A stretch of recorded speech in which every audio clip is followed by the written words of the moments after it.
Dis tyd vir padlangs en heerlik om so hier in die nuwe jaar vir die eerste keer sommer padlangs saam met jou te kan kuier en te kan gesels.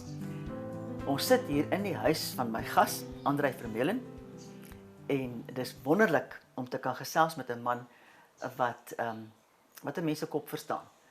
Maar eers wil ek na die woord toe draai.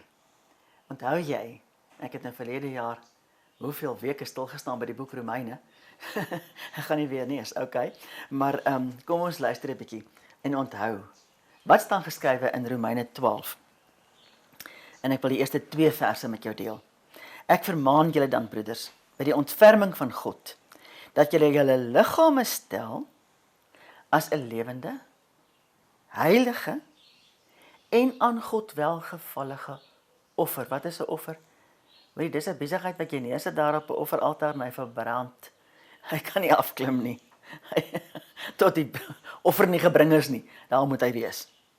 Dit is julle redelike godsdiens. So vir hierdie jaar 2021 mag ons dit vasmaak.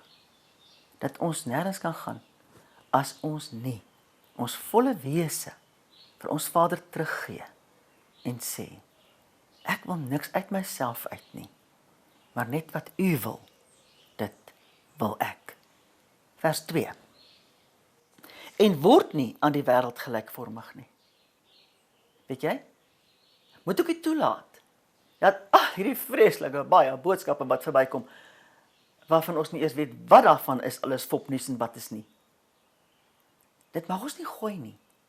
Moenie aan die wêreld gelykvormig word nie. Maar verander deur die vernuwing. Verander deur die vernuwing van julle gemoed. En van die Engelse vertaling praat van mind. Sodat julle kan beproef wat die goeie en welgevallige en volmaakte wil van God is. Ons denke moet vernuwe, sodat ons kan weet wat die goeie, welgevallige en volmaakte wil van God is. Is dit nie waar ons wil wees nie? Ek wil dan sommer net voor ek Andrei bekendstel en aan die woord stel, wil ek net so oop oë in jou oë in bid. En ek wil vra, Vader, wees ons genadig. Seën ons. Seën ons in hierdie gesprek. Begelei ons in hierdie gesprek. Ja, Vader, ek bid dat dit wat ek en Andrei nou praat, uit U hart sal kom. Mag dit rigtinggewend wees. Vader, mag dit iets wees wat ons kan vasmaak en sê maar, nie sis nie, maar so. Sodat ons denke kan vernuwe. Om U wil te kan ken. Dankie Vader dat ek elkeen kan seën wat ooit na hierdie program sal kyk. Ek seën jou daarmee. Dat jou gemoed nou sal oopgaan. Dat jy die keuse sal maak in jou hart om te sê, ek wil met 'n oop kop luister, want ek is bereid om te leer. En Vader, dat die lering uit U hart sal kom. Dit vra ek in die naam van Jesus. Ek seën jou met 'n nuwe gedagte en met die wil van God wat heers in jou lewe. Halleluja. Amen. Daarmee, Andrei Vermeulen. Sjoe, ek en jy het mekaar jare gelede baie goed leer ken toe ons saam in 'n bediening was. Ja. En dit wat jy my geleer het, wil ek altyd na toe terugkom. Andrei, baie welkom as my gas hier in Padlangs. Dankie Estie, dis 'n voorreg net om sommer jou weer te sien en deel van hierdie kosbare boodskap te wees wat jy uitstuur. Ek dink dit wat jy het 'n boodskap vir die wêreld en ek dankie dat ek deel daarvan kan wees. Dis 'n voorreg. Andrei, jy's 'n man wat jou hele ek wil amper sê jou hele lewe gaan daarom dat jy 'n studie gemaak het van die brein. In die eerste plek wil ek vir jou vra. Die julle geleerdes leer 'n mens van neuronbane.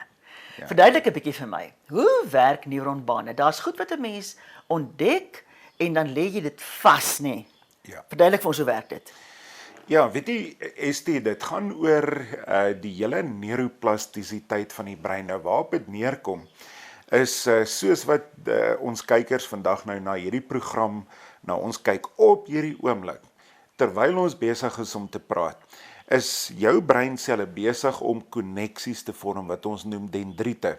Net soos wat 'n boom wortels het, groei jou breinselle dendriete en hierdie dendriete raak aan mekaar. Met ander woorde, die biologie van daai denke wat jy nou net van gepraat het, wat die Here vir ons sê, dit moet vernuut word. Beteken, ons moet nuwe neuronbane vorm.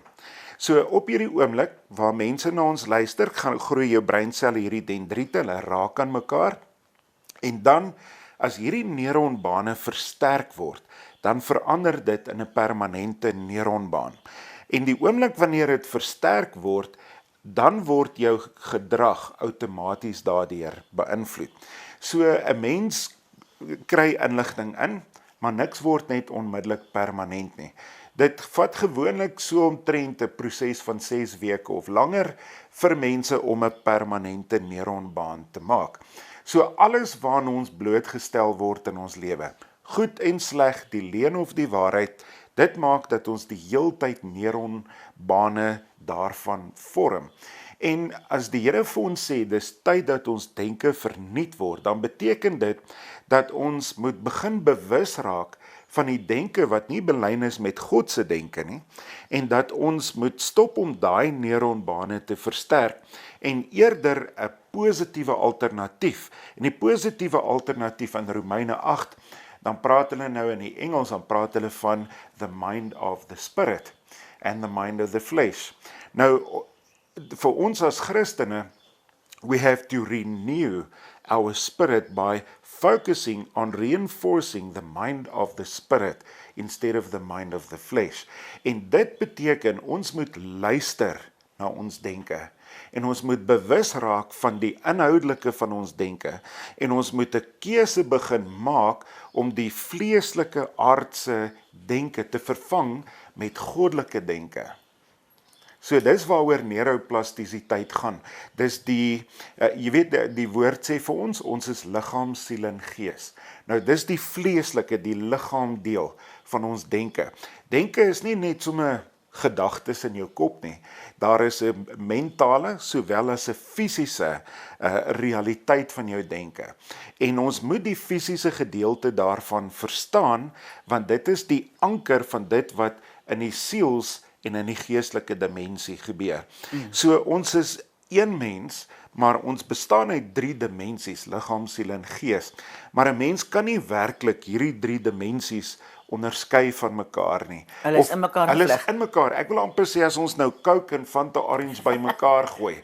Dis nou hoe hierdie dimensies nou werk en so aan. So maar om dit te verstaan, is dit goed dat ons die vleeslike impak of die neurofisiologie van jou denke ook kan verstaan, want as ons dit verstaan, dan weet ons ook hoe kan ons dit verander.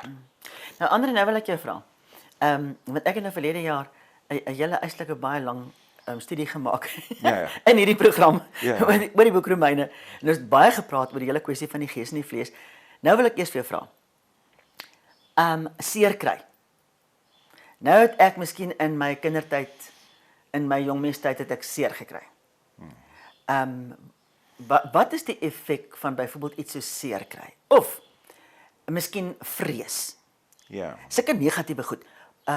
Hoe gemaak om sulke goed werklik waar uit jou stelsel uit te kry, want solank dit daar sit, beïnvloed dit tog ook jou besluitneming, jou optrede, jou reaksie.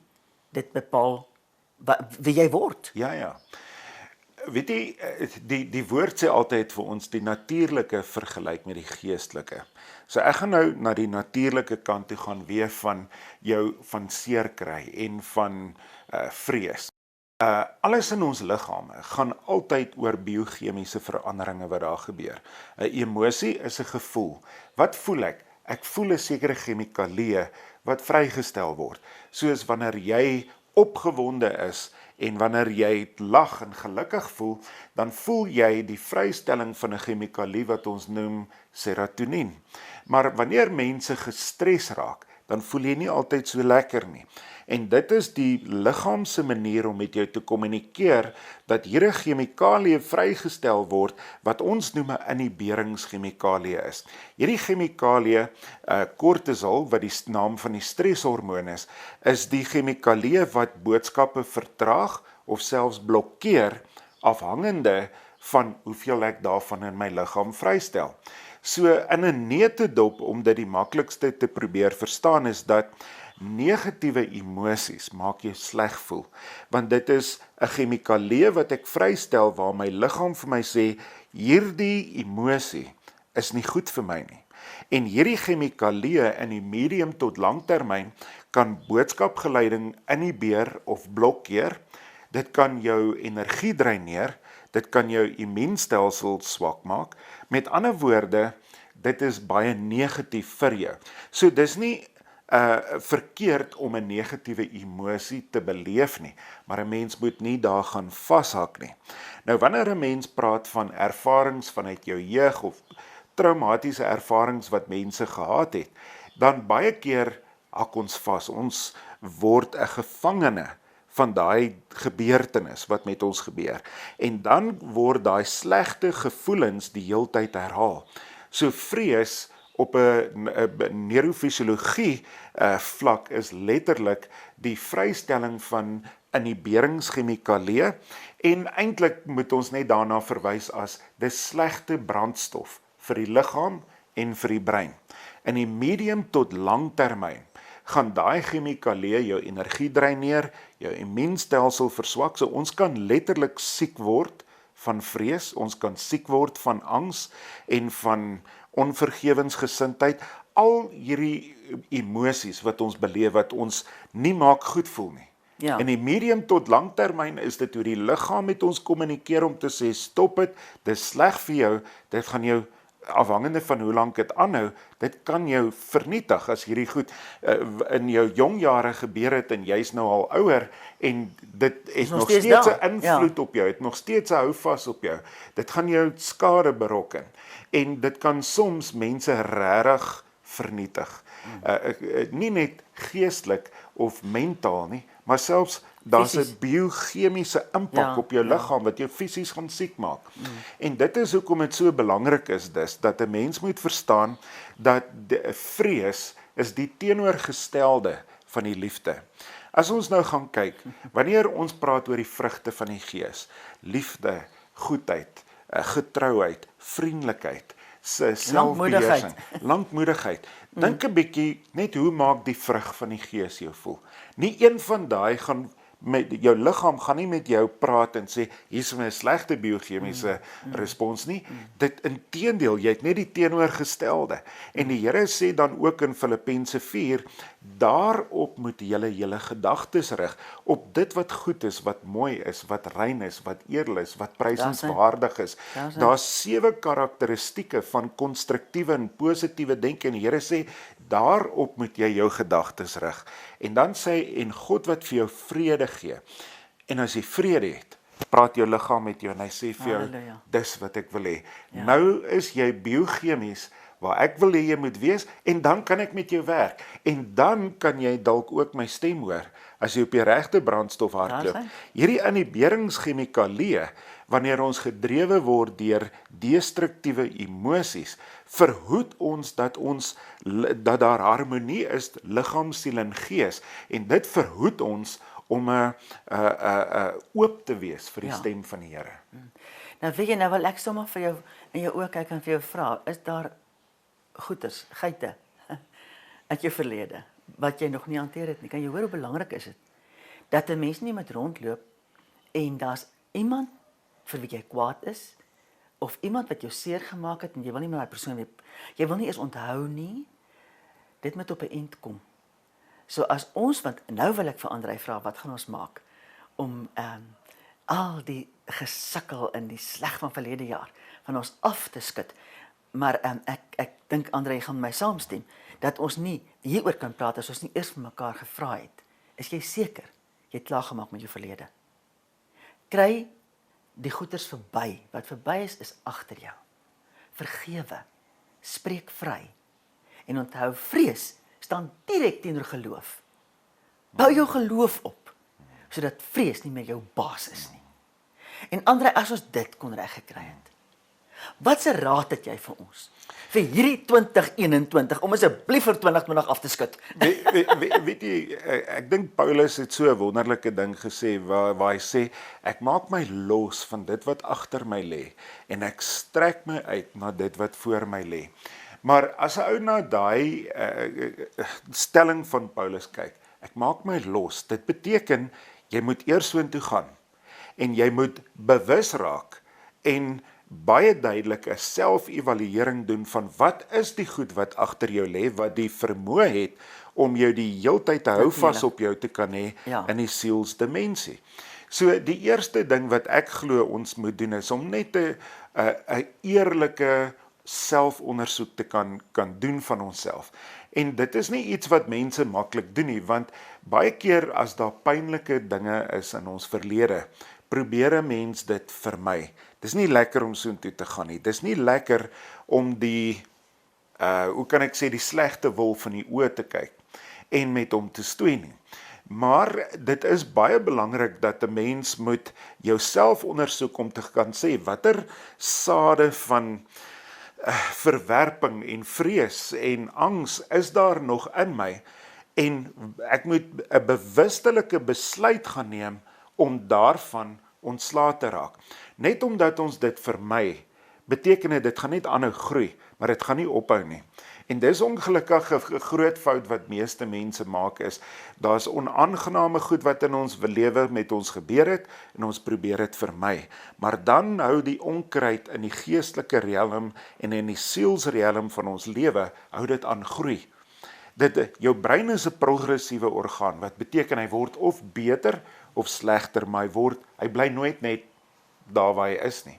So wanneer ons sekere goed in ons lewe wat pynlik was of wat verkeerd was, wanneer ons dit vermy en nie direk kop aan kop aanspreek nie, en die wortels daarvan meedeel en uit ons siele en ons gees uit verwyder nie, gaan dit aanhou groei.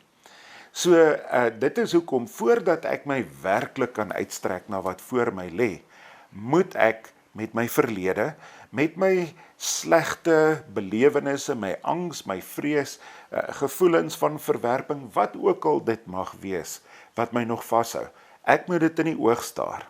En ek moet akkuraat bewus wees van wat is die effek wat dit op my het. Ek moet verantwoordelikheid vat daarvoor om te heel, en dan moet ek 'n godskeuse uitoefen om te sê dat van vandag af wil ek hierdie gedagtepatroon bind in gehoorsaam maak aan Christus Jesus. 2 Korintiërs 5 vers 10. Maak julle gedagtes gehoorsaam aan Christus Jesus. Bind dit. En dan kan jy dit vervang met 'n goddelike alternatief. En dan moet jy daarop jou gedagtes rig. So vir 2021, dink ek, is dit verskriklik belangrik dat ons net begin om te sê, wat is die goed wat ek vandag wil bind en gehoorsaam maak aan Christus Jesus en myself van vrystel. 2, moet ek ook dan 'n keuse maak om werklik waar te begin fokus op dit wat voor my lê. En dan dit wat die woord sê, verder broers, alles wat waar is, wat goed is, wat edel is, wat rein is, watter deeg of lofwaardige saak daar ook al mag wees, daarop moet ek my gedagtes rig. Dat jy kan net die som totaal wees van jou gedagtes. Ja. Maar as jy in 'n kar klim, jy sit hom in eerste raad, maar jy aan terugkyk, is jy gaan verseker 'n ongeluk hê. Ja. Ons kan nie die jaar aanpak so, deur aanhou terug te kyk nie. Ons moet klaar maak met dit wat dalk nog onafgehandelde sake is, en dit voor die voete van die Here sit, en onsself vry maak van dit, en dan moet ons fokus op dit wat voor ons lê. En as ons weer gaan kyk na wat Romeine vir ons sê, is dat ons die Gees van God toelaat om ons gedagtes te verniet. Ja. Nou, 'n mens se brein werk soos 'n fliek. Daar is 'n klankbaan en daar's prentjies. En jy moet begin luister. Hoe klink my klankbaan? En hoe lyk hierdie prentjies wat in my kop aangaan? Kan ek hierdie klankbaan van my gaan download en vir jou speel, dat jy daarna luister? En as ek nie kan nie, hoekom nie? Want dan weet ek, daar is iets in my klankbaan wat ek nie vir ander wil wys nie, of iets wat nog nie reg is nie. So jou klankbaan moet jou help, en jou motiveer en jou programmeer vir dit wat voor jou lê, en dit moet belyn wees met God se gedagtes vir jou lewe. Maar ook so die prentjies. Jou gedagtes is baie keer soos fotos en meeste van die tyd soos 'n video. Maar is hierdie video, kan ons hom download en vir die mense wys. En is hierdie video belyn met wat God vir jou in gedagte het. Is dit die prentjies, want Jeremia 29:11 sê die Here, vir jou het ek 'n toekomsverwagting, vir jou beplan ek net die beste. Is daai video van jou 'n Jeremia 29:11 video, wat belyn is met God se planne vir jou lewe, of is daai video nog ingekleer deur die gebeurtenisse van die verlede, en ook deur die denke van die vlees? En dit is baie interessant dat jy nou daai teksvers aanhaal, want dit het Jeremia in 'n brief geskryf aan die mense wat in Babylon gesit het. En dit wat dit vooraf gaan is, julle gaan 70 jaar daar wees. Ja. Dit wat julle nou beleef gaan 'n volle 70 jaar aanhou. Ja. Maar hou vas, want aan die einde daarvan gaan ek dit en dit vir julle doen. Werk alles ten goeie mee. Maar Andre, baie dankie. Daar's nou 2 teksverse wat ek nou nog wil bygee. En die een is nou Psalm 119 vers 105. Wat vir my so 'n belangrike vers is, u woord is 'n lamp vir my voet en 'n lig vir my pad. As ons nie by die woord gaan bly nie, gaan ons nie die hoop van God kan kry nie. Nee, Andre. Want dit is in die woord en ons moet hom lees en lees en lees. En hierdie woord moet eintlik die fondament van die klankbaan wees wat ons hoor in ons koppe. Daar's hy. En die ander vers wat ek vir jou wil voorhou is Hebreërs 11 vers 6. En sonder geloof is dit onmoontlik om God te behaag. Want hy wat tot God gaan, 3 dinge. Moet glo dat hy is, en dat hy 'n beloner is van die wat hom soek. Soek ons hom, weet ons dat hy is, en dat hy 'n beloner van die wat hom soek. As ons dit nie in ons harte vashou nie, Andre, Amen. gaan ons nie. Amen. Weet jy, Andre, ek is nou die dag in 'n studie, dink ek, of kyk ek na Moses, en ek besef wat was Moses se grootste opdrag? En ek dink almal sal sê Moses se grootste opdrag was om die volk uit Egipte uit te kry. Maar dit is nie so nie. Sy belangrikste opdrag was om die volk te leer wie God werklik waar is. Wow. En dat hulle hom kan vertrou. En dat hy hierdie God is wat tot die see kan oopspan, en daar gaan hulle deurstap. Ja. So weet ek en jy dat dit is die een wie ons glo. Mag jy in hierdie jaar instap met die wete dat die Here God Almagtig groter is as enige iets wat in hierdie jaar op ons wag. Kom ons glo hom, kom ons vertrou hom, kom ons stap saam. Ek seën jou daarmee. Dankie Andre, was lekker om jou te gesels. Ek sê amen en mag die Heilige Gees die naprediker van hierdie boodskap wees, en dankie vir die geleentheid, Estie. Amen. Baie dankie, seën vir jou. Volgende week maak ons weer so.